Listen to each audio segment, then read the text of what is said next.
Good afternoon, I'm John Perkins with your closing market minute. Chicago Board of Trade corn and soybean futures were lower on Thursday, pressured by continued good South American harvest progress and keeping an eye on the results from the USDA's Ag Outlook Forum, which continues through Friday. Weekly export sales numbers were delayed a day until Friday morning by Monday's President's Day holiday.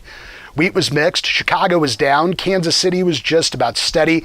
Minneapolis is firm. Not a whole lot of fresh news, but Chicago and Kansas City are keeping an eye on the weather and the potential for snow and some very cold conditions in parts of the U.S. Plains and Midwest.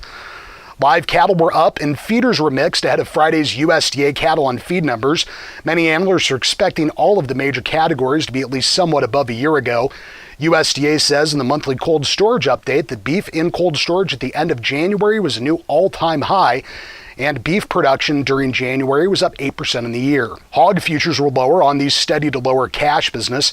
USDA's cold storage numbers were actually nominally friendly for pork.